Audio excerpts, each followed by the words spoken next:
କାହାଣୀ ଭଲ କାର୍ଯ୍ୟ। ଜଣେ ଗରିବ ପିଲା ଯିଏକି ସ୍କୁଲ ଫି ଦେବା ପାଇଁ ପ୍ରତ୍ୟେକ ଦିନ ଖବର କାଗଜ ବିକ୍ରି କରୁଥିଲା, ଦିନେ ସେ ଭୋକ ଲାଗିବାରୁ ଗୋଟିଏ ଘରକୁ ଯାଇ ଖାଦ୍ୟ ମାଗିବାକୁ ସ୍ଥିର କଲା। ଅନେକ ଲୋକ ତାକୁ ଖାଦ୍ୟ ଦେବାକୁ ମନା କରିଦେଲେ।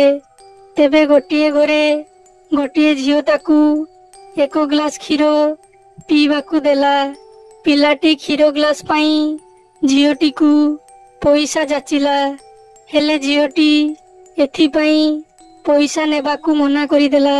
ଅନେକ ବର୍ଷ ପରେ ଝିଅଟି ଅସୁସ୍ଥ ହୋଇ ପଡ଼ିଲା। ଗାଁ ପାଖର କୌଣସି ଡାକ୍ତର ତାକୁ ସାହାଯ୍ୟ କରିବାକୁ ଚାହୁଁନଥିଲେ, କାରଣ ଝିଅଟି ପାଖରେ ବେଶୀ ଅର୍ଥ ନଥିଲା। ସେ ମଧ୍ୟ ଗରିବ ଥିଲା। ଦିନେ ସେ ସହରର ଜଣେ ଭଲ ଡାକ୍ତରଙ୍କ ନିକଟକୁ ଯିବାକୁ ସ୍ଥିର କଲା।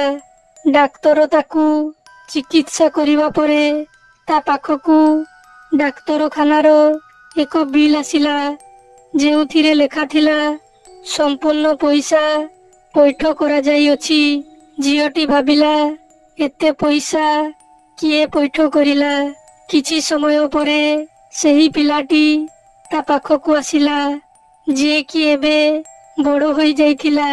ସେ ସେହି ଡାକ୍ତରଖାନାରେ କାର୍ଯ୍ୟ କରୁଥିଲା। ଝିଅଟି ପ୍ରଥମେ ତାକୁ ଦେଖି ଚିହ୍ନି ପାରିଲା ନାହିଁ। ପୁଅଟି ଯେତେବେଳେ କହିଲା, ଆଜି ମୁଁ ତୁମର ଗୋଟିଏ ଗ୍ଲାସ କ୍ଷୀରର ମୂଲ୍ୟକୁ ସୁଝାଇ ଦେଇଛି, ତାପରେ ଝିଅଟି ଜାଣିପାରିଲା ପ୍ରକୃତରେ ଏହି ପିଲାଟି ସିଏ, ଯାହାକୁ ସେ ପିଲାବେଳେ ଗୋଟିଏ ଗ୍ଲାସ କ୍ଷୀର ପିଇବାକୁ ଦେଇଥିଲା। ଶିକ୍ଷା, ଭଲ କାର୍ଯ୍ୟ ସବୁବେଳେ ଫଳାଫଳ ଦେଇଥାଏ।